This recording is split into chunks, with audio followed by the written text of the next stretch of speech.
type of energy. Let's have a short recap about geothermal energy. Okay, so Ahmad, where can you get the geothermal energy?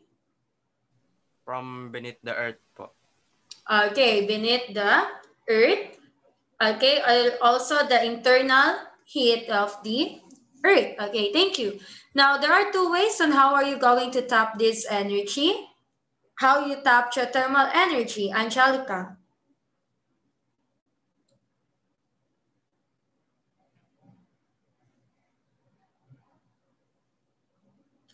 Two ways on how you are going to tap geothermal energy.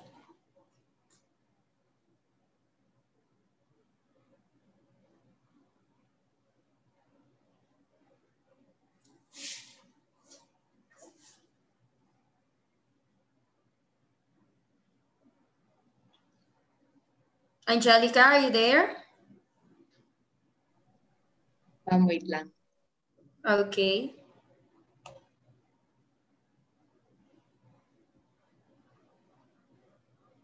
Okay, I'll get back to you, Angelica. Nathaniel, what are the two ways on how you're going to tap geothermal energy?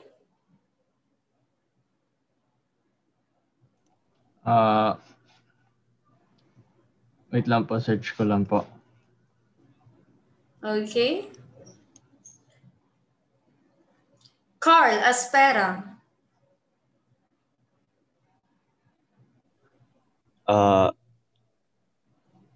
By using geothermal heat pumps to provide heat and cooling to buildings. Okay, geothermal heat pump was mentioned. Okay, Joseph.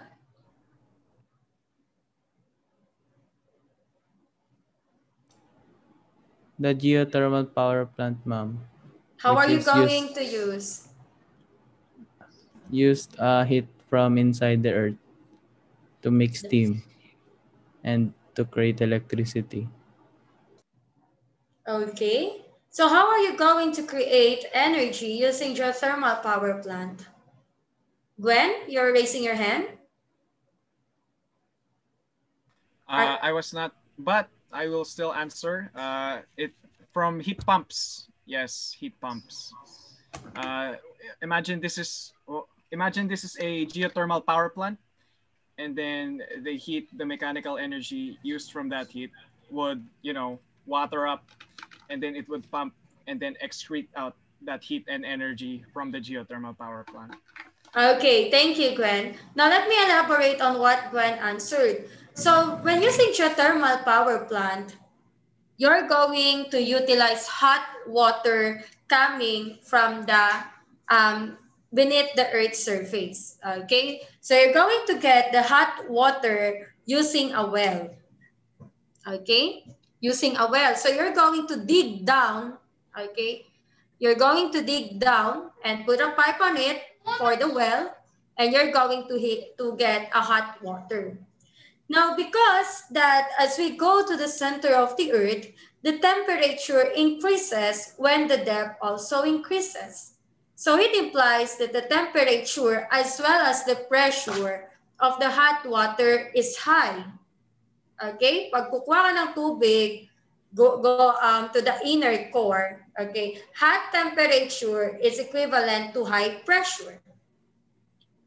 Now, this hot water, when it goes to the Earth's surface, andito na siya sa Earth's surface, that temperature will be dropped, of course. And if the temperature will be dropped, the pressure is also dropped. Okay, na-drop na ang temperature, drop na rin ang pressure.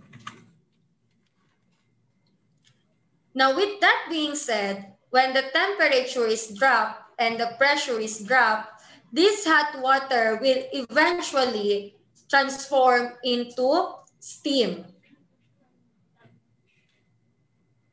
It will now be eventually transformed into steam. What is a steam, by the way? Broken. It is open for no reason. What is a steam? Anyone? Or Hans. Vapor. Come again? Water vapor. Okay, very good. It's the gas phase of the water or it's the water vapor. Okay? So again, para hindi maguluhan na, let's begin. Doon tayo how we're going to track geothermal energy using the geothermal power plant. First, you're going to get hot water on the center of the earth, okay, using a well. Now, because there is a high temperature when you go to the center of the earth, it implies that there is also a high pressure. Now, if the hot water is on the earth's surface now, the temperature decreases as well as the pressure will be dropped. And that implies this hot water will transform into steam. Okay. Ngayon, if the hot water is transformed into steam, meron po tayong tinatawag na turbine and generator. Now take note, the turbine is connected to the generator. Okay? Turbine is connected to the generator. Now the steam will now be going to the turbine. And the turbine will continuously spin the steam. Okay? Pupunta na yung steam pa sa turbine. And then the turbine will do the job in spinning the steam. And eventually, since the generator is connected to the turbine, eventually, it will generate electricity. Okay? So from the steam going to the turbine will spin the steam, and since the turbine is connected to the generator, it will produce now the electricity. Now next, some of the steam will go to the cooling tower. And what happens to the cooling tower? When the steam will go to the cooling tower, it will undergo the process called condensation. So ang steam mag-undergo ng condensation. And if it's undergo condensation, it implies that the steam will be transformed once again into water. Okay? Through the process called condensation. Saan siya magko-cool down? In the cooling tower. Saan siya magko-condense? In the cooling tower. Now, once this steam is now transformed into water, it will now be injected back to the beneath the earth. Now, babalik na po siya on the internal structure of the earth, and the process will continue. Can someone repeat the explanation of the geothermal power plant? Would like to try? Ama, do you want to try? Sige lang po, ma'am. Okay, you may start. So, magdi-dig down po sa earth. Diretso deep down. Tapos, maglalagay po ng pipe, which will be the well or water. Tapos, lalagyan po yun ng tubig. Tapos, with the earth's heat, mag-evaporate po yung tubig doon sa well. Tapos, magiging steam. Tapos, aakyat po yung steam, naturally. Tapos, may turbine po sa taas ng well na iikutin ng steam. Tapos, yun po yung mag-generate ng power. Tapos, yung steam po, aakyat na po sa cooling tower para mag-condensate at maging tubig po ulit. Tapos, babalik po sa well. Okay, thank you. Princess, can you elaborate the process of using geothermal power plant? Idea lang po kami ni Aman. Pero, ulitin ko po, ma'am. Yes po. Okay po, wait. Okay. sa yung mainit na tubig sa baba ng earth. Ididig yun, tapos through a well. Tapos, since pagpataas, bababa yung heat and pressure. So, magiging, mag-evaporate yung water, tapos magiging steam siya. Tapos, yung steam na yun, pupunta siya sa turbine na nakakonect sa generator na magpo-produce ng electricity. Tapos, ayun, pupunta siya sa cooling tower, tapos mag-cool, and then, like, may condensation na mangyayari. So, magiging water ulit siya, tapos, i-inject siya sa loob ng earth. So, ayun, uulit-ulit yung process. Okay, thank you. Janielle, can you view the picture? Yes po, ma'am. Okay, can you explain now? So, yung dito sa hot water, kukunin po siya gamit yung well. And since nasa baba po siya, it's high pressure. So, pag pataas po siya, magdi-decrease yung heat and pressure. Then, magta-transform po siya into a steam. Tapos, pupunta po siya sa turbine, and turbine is connected to the generator. And turbine will do its process. So, mag-spin po siya. Then, it will generate electricity. And then, some steam will go to the cooling tower. And it will go to the process of condensation. And then, yung steam po magta-transform into water again. And then, mag-i-inject po siya dun sa injection well. Tapos, magpa-process po siya ulit. Okay, very good. Exactly, that is the process of the geothermal power plant. Okay, so let's proceed to the hydroelectric energy. Okay. I hope those whose camera are off, I hope that you are there. Okay. Let's go to hydroelectric energy. So the hydroelectric energy coming from the root word or Greek word hydro, okay, meaning water. So hydroelectric energy is the energy that is due to the flowing water. Okay. Now question, where can you get this hydroelectric energy? Can you give me an example of some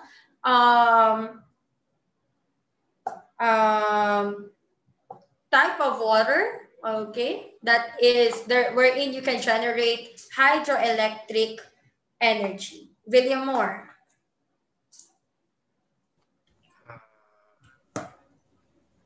Where can you generate hydroelectric energy?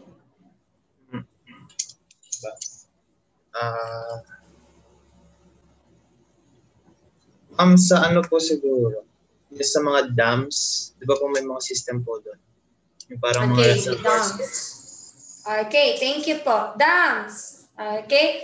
Now, saan ang galing yung tubig from the dam? It is coming from river. Okay. So you can get hydroelectric energy from the river. Make sure that this river it has a flowing water. Technically speaking, when we say river, it has a flowing water. Falls. You can generate hydroelectric energy using the falls. Now, basically, just like the geothermal energy, the hydroelectric energy has also a hydropower plants. Okay, so you're going to use a hydropower plants in generating hydroelectric energy. Okay, so I want you to list down for 5 seconds or 5 counts. I want you to list down all the words that you can find on the picture. And then right after that, I'm going to present to you a visual presentation. And then I'm going to ask you what is the purpose of the reservoir, dam, generator, and so on. So 5 counts starts now. 5, 4, 3, 2,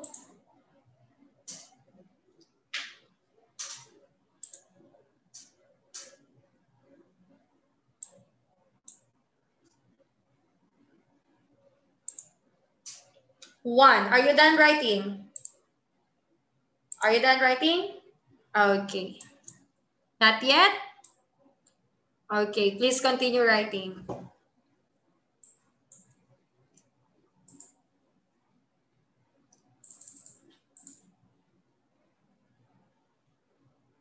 Heads up for Angelo, Mark, Leo, John Wilson, Adrian, Mayo, Jeric, and Vinace, because I will be asking the questions to you.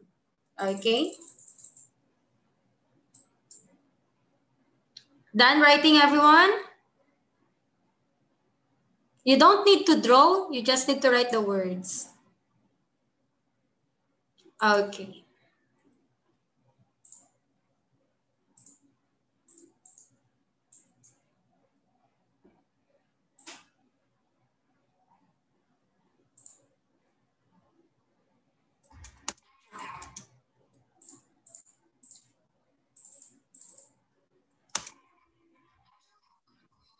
Electricity refers to the conversion of energy from flowing water into electricity. It is considered a renewable energy source because the water cycle is constantly renewed by the sun. One of the first uses of hydro energy was for mechanical milling, such as grinding grains. But today, modern hydro plants produce electricity using turbines and generators. The mechanical energy created by moving water spins rotors on a turbine. This turbine is connected to an electromagnetic generator, which produces electricity when the turbine spins. There are two main types of hydroelectricity production: dams and run-of-river. Hydro dams utilize the potential energy from dammed water to produce electricity. A dam is a large barrier constructed to raise the level of water and control its flow. The elevation created by the dam creates gravitational force for turning the turbine when water is released.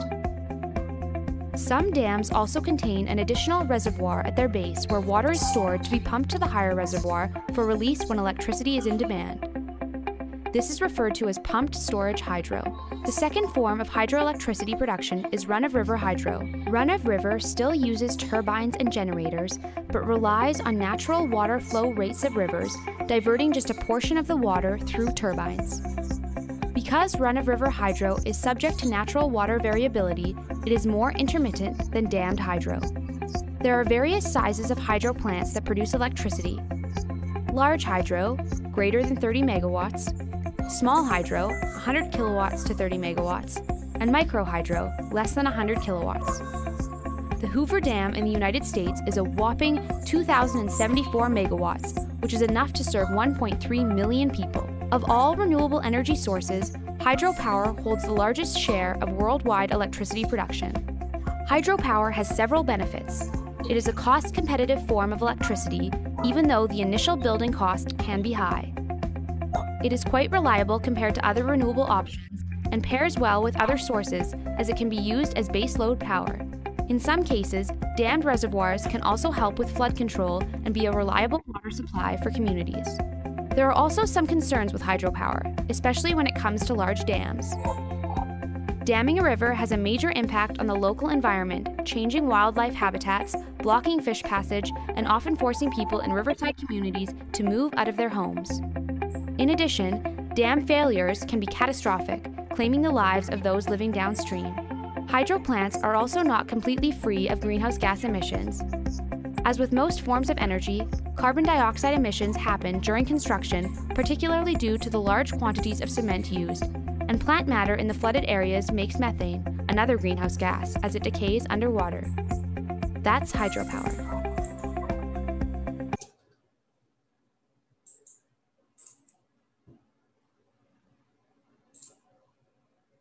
Some of the words from the picture was already mentioned. I hope you can be able to describe it now.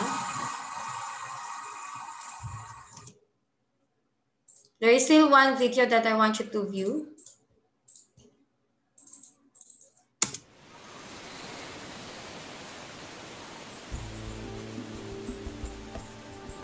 $170,000 cubic meters of water flow past here every minute at almost 60 kilometers per hour.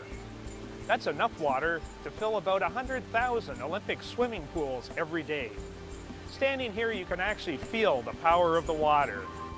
Harnessing that power is what hydroelectric stations have been designed to do for over 100 years in Ontario.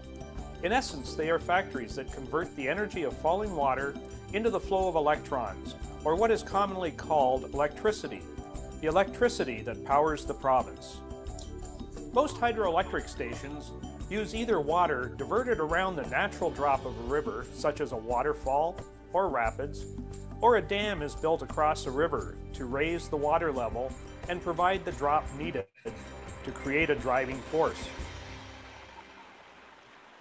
Water at the higher level is collected in the forebay. It flows through the plant intake into a pipe called a penstock, which carries it down to a turbine water wheel at the lower water level. The water pressure increases as it flows down the penstock. It is this pressure and flow that drives the turbine that is connected to the generator. Inside the generator is the rotor that is spun by the turbine. Large electromagnets are attached to the rotor located within coils of copper wire called a stator. As the generator rotor spins the magnets, a flow of electrons is created in the coils of the stator.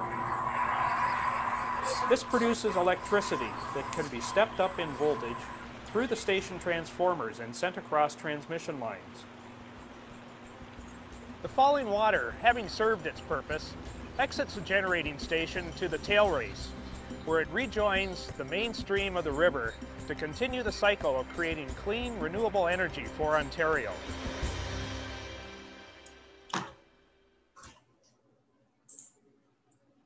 Okay, sino yung tinawag ko kanina? Mark. Yes, ma'am. Mark, what is the concept of hydropower plant? To use the water, ma'am, to make an electricity po. Okay, to use water to make it into electricity. Moving water. Moving water. Okay, transform it into electricity. Thank you, Mark. That's correct. How about Leo?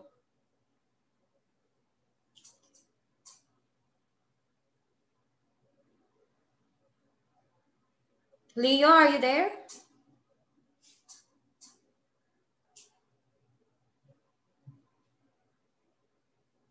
Wala. John Wilson. Yes, ma'am. Are you there? Apo. Yes po. Okay. So Mark answered that the concept of hydropower plant is simply transforming the moving water into electricity. Tama? Do you agree with that? Yes po. How? How do you transform a moving water into electricity?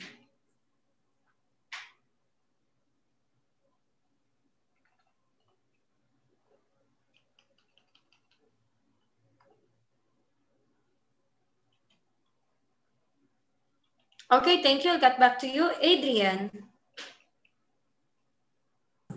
So, natra-transform po yung moving water into electricity in two types po. So, may dams and rivers. So, sa dams po, pwede nilang i-control yung level or speed ng water.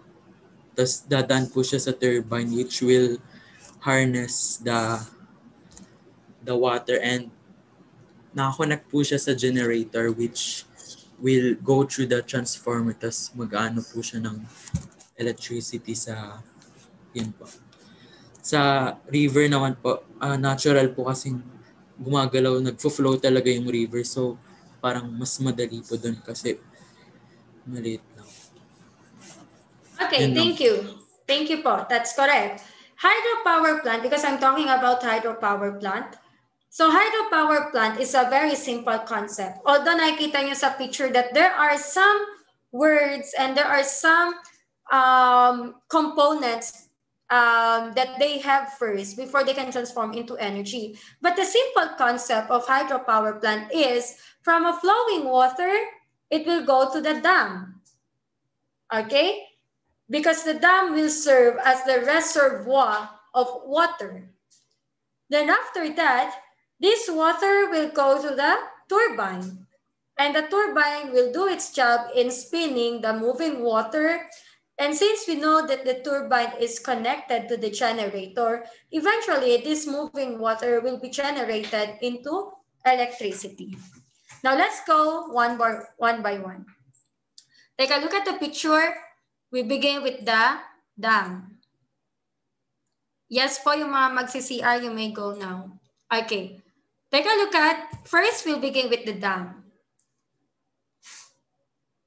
Most hydropower plant depends its water from the dam because the dam is the one who is holding the water. Okay? The dam is the one who is holding the water, and when they're holding the water, eventually they're going to create a reservoir. That's why if you can take a look at the picture, the dam as well as the reservoir are connected. Because the dam is the one who is holding the water, eventually it will create now a bigger reservoir of water. Okay, that's the two words. Next, the word intake. Intake serves as the gate. Word gate. How does it become a gate? The intake is a gate that will open the dam. Bubuksan niya po yung dam. Okay. At pag open na po ang gate na to, okay, due to the Earth's gravity, because of gravity, it will pull the water to the penstock. Ano po ba tong penstock? This penstock is the pipe, okay, it is the pipe that is connected to the reservoir and to the turbine. So the flow of water from the reservoir, okay, ulitin natin. Dam is the one who is holding the water, and eventually it will make a reservoir. Intake is the gate. Okay, so when the gate will be open, the water will flow to the penstock connected to the turbine.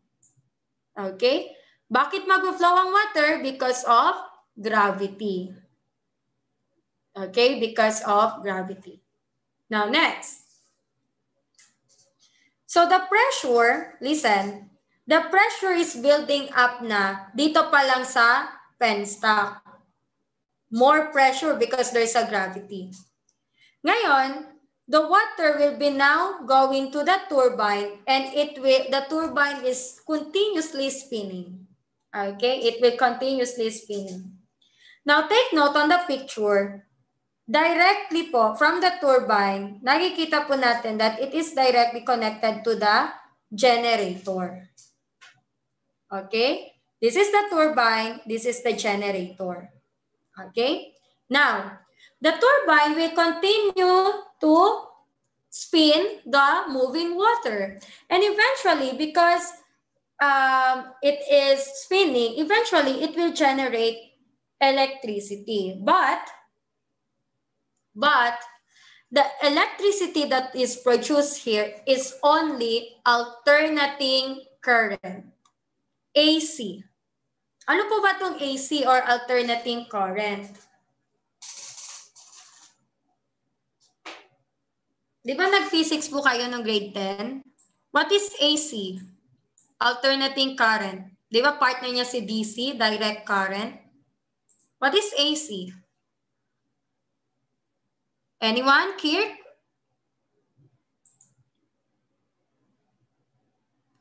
When we say alternating current, ano po itong alternating current?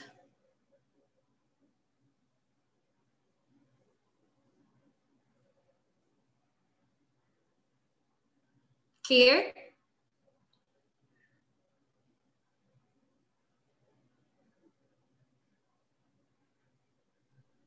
Di po sure, ma'am. Okay, ito na lang. Is alternating current strong or not?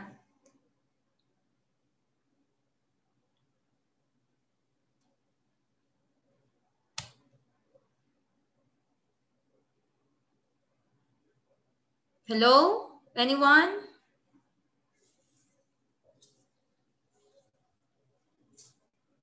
Clarence, we're talking about alternating current. Do you have any idea?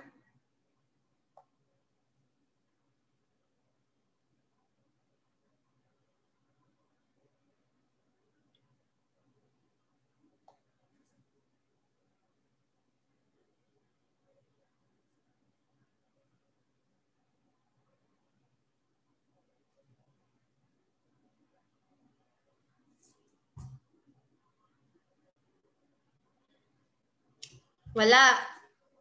Anyone? Sino po may idea from the class? Caitlin. Ayun, daming nag-chat. Changes direction and magnitude of periods. Nag-switch po siya back and forth. Depends po sa flow ng electrons. Okay, how about Caitlin? Thank you for your insights, Villamor and Emmanuel. We can use that. Caitlin.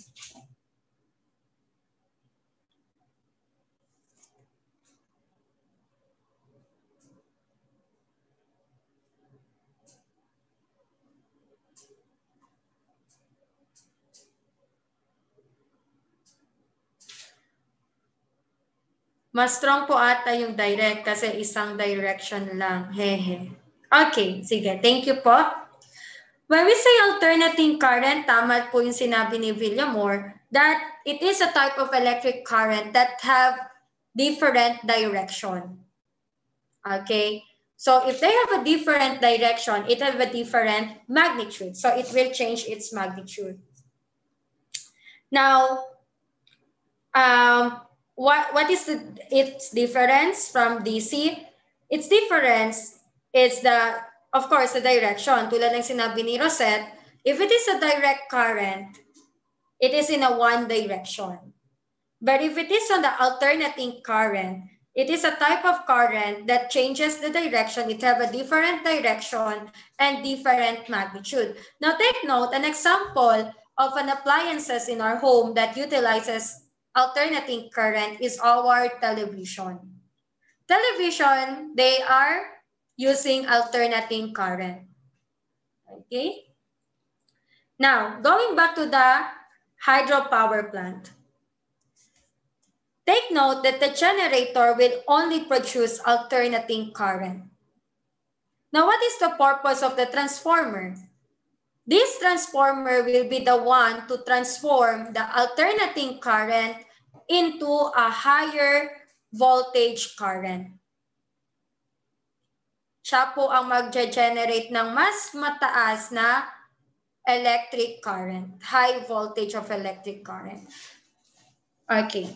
So we say that the transformer is the powerhouse. Okay. Why is it called the powerhouse? Because from the generator who is just producing an alternating current or an AC, the transformer will be the one to transform the AC into higher voltage of current. Okay. Now with that, so since they are having now a higher voltage of current, it will now be processed into the power lines. Pupunta na po sa mga bahay-bahay ninyo ang current. Okay, now, what is outflow? The outflow, ito po yung mga used water. Okay? Used water from the turbine na hindi po na-generate into electricity will now be carried through the pipe. Another pipe po to. Okay, another pipe. This pipe is what we call tail race. Okay, tail race. Let me put it on the chat box. Ayan. Tail race or tail races. Okay. This is the pipe wherein the used water from the turbine will flow. Okay. Now, this outflow is connected to the tail races because it will be back, the used water will now be back to the river. And the process will continue. Questions on the hydropower plant? Renz, do you have any question? Do you want me to repeat the process? No questions. I did not understand po. Renz? Secretary, how many minutes left? Overtime na po ng 3 minutes. I'm sorry. Okay, thank you. Yung control gate po, it's connected with the intake. Okay, ito pong control gate, it's connected with the intake. So, it will serve to control the pag-open po ng ating intake or the gate. Okay? Sorry for the na overtime tayo ng 3 minutes, but I want to give you an homework for 1 week. 1 week homework po ito. Can you open your book to page 72A, 72B? Ahmad, pag nakita mo na, can you please put that on the camera if I give you the correct page? Yes, the household energy audit. Tama? Are you on the right track? Yes, okay. So you're going to audit the number of energy that you utilize in your own home. Okay? Kariel, can you please turn your book to page 72B and give me all the appliances that was mentioned there? Microwave, 40 inches color television, desk lamp. Okay. Doon po sa 40 inches, kahit hindi po 40 inches ang inyong television, basta TV po siya. Okay? Then I will add 3 more appliances. Number 4, air condition or the aircon.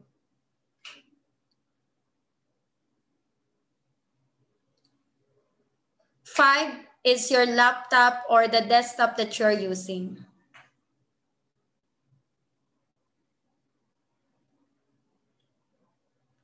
Number 6, refrigerator.